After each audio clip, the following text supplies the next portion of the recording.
എന്ത് കാര്യത്തിന്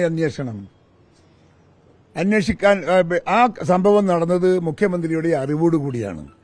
മുഖ്യമന്ത്രിക്ക് വേണ്ടിയാണ് അത് കാണാൻ പോയത്. അങ്ങനത്തെ ഒരു സംഭവത്തിന്റെ അകത്ത് എന്ത് അന്വേഷണം? ആരെ ബോധ്യപ്പെടുത്താൻ അന്വേഷണം? ജനങ്ങളെ ബോധ്യപ്പെടുത്താനോ? CPM എന്ന് പറയുന്ന രാഷ്ട്രീയ പ്രസ്ഥാനം BJPക്ക് സറണ്ടറായി. മുഖ്യമന്ത്രിക്ക് വേണ്ടി നേതാക്കന്മാരും മന്ത്രിമാരും നേതാക്കന്മാരും അതുപോലെ തന്നെ ഉദ്യോഗസ്ഥന്മാരും ആളുകളെ പോയി കാണുകയാണ്.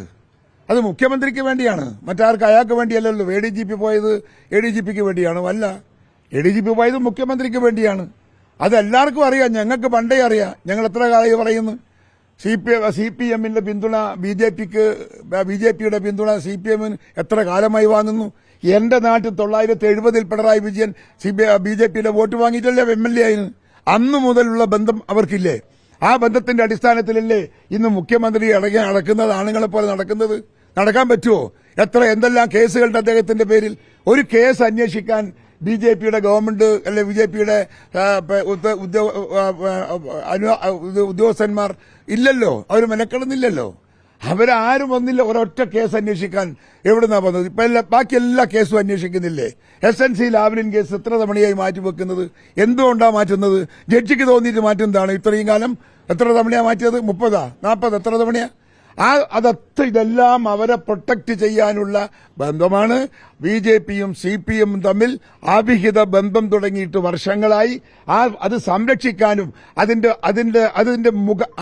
അത് ഇവർക്ക് വരാൻ പോകുന്ന എന്താ പറയാ ഒരു അഭിമാനക്ഷയം അതില്ലാതാക്കാനുമുള്ള ഒരു പ്രഹസനമാണ് ഈ അന്വേഷണം.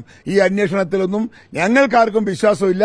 അന്വേഷണം നടത്തി റിപ്പോർട്ട് എന്തുണ്ടാകട്ടെ, അപ്പം നമുക്ക് പരിശോധിക്കാം. പോലീസിന്റെ ഇടയിലുള്ള ഈ സംഘപരിവാർ വൽക്കരണം അത് വലിയ തോതിൽ പുറത്തേക്ക് വന്നുകൊണ്ടിരിക്കുകയാണല്ലോ.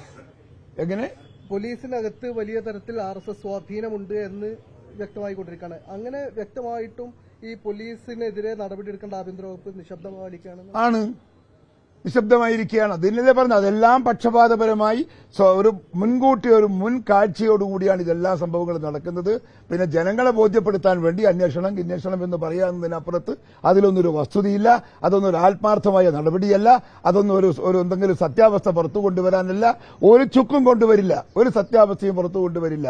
ഞങ്ങൾക്ക് അതറിയാം. ഞങ്ങൾ ഇതിനു മുമ്പും ഇതുപോലത്തെ ഒരുപാട് സംഭവങ്ങൾ ഞങ്ങൾ കണ്ടവരാണ്, കേട്ടവരാണ്, അനുഭവിച്ചവരാണ്. ഇങ്ങനത്തത് പറയുമ്പോൾ പോലും താങ്കളുടെ ഒരു പഴയ പ്രസംഗം പോലും സൈബർ ഡൊമൈനിൽ ഭയങ്കരമായിട്ട് പ്രചരിക്കുന്നുണ്ട്. RSSന്റെ ശാഖ സംരക്ഷിച്ചിരുന്നു. അത് അങ്ങനെയൊന്നും അല്ല. ശാഖ നിങ്ങൾ ഇത് കുറെ കാലമായി തുടങ്ങിയിട്ട് ഞാൻ അവിടെ ഒരു സംഘർഷമുണ്ടായ സംഭവത്തിൽ അവിടെ RSSന്റെ ശാഖ നടക്കുന്നിടത്ത് അവിടെ CPMകാർ പോയി ആക്രമിച്ചപ്പോ ആ അക്രമത്തിനെതിരെയുള്ള ഒരു പ്രതികരണം ഞാൻ നടത്തി എന്നുള്ളതാണ് അതിന്റെ യാഥാർത്ഥ്യം. അതുകൊണ്ടെന്ന് വെച്ചാൽ അതിനുശേഷം അക്രമം നടന്നിട്ടില്ല. പിന്നെ അവിടെ ശാഖയും നടന്നിട്ടില്ല, അക്രമവും നടന്നിട്ടില്ല. എന്റെ വീട്ടിന്റെ തൊട്ടടുത്താണ്, അല്ലാതെ ശാഖക്ക് കാവൽ നിന്നൊന്നല്ല. മനസ്സിലായോ? ആണ് തൃശൂർ പൂരം കലക്കിയത്. ഞാൻ ചോദിക്കുന്നത്, തൃശൂർ പൂരം കലക്കിയത് എന്തിനാ? നമ്മളെ സുരേഷ് ഗോപി അല്ല, എന്താണ് അല്ലല്ല സുരേഷ് ഗോപി നാം പറഞ്ഞല്ലോ, തൃശൂർ ഞാനിങ്ങ് എടുക്കുക എന്ന് പറഞ്ഞില്ലേ? തൃശൂർ എടുത്തില്ല, ഞങ്ങളങ്ങ് കൊടുത്തു. മനസ്സിലായോ?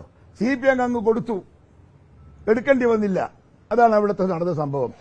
ഇത് കാലം കുറേയായി, ഈ അവിഹിത ബന്ധം തുടങ്ങിയിട്ട് കുറേയായി.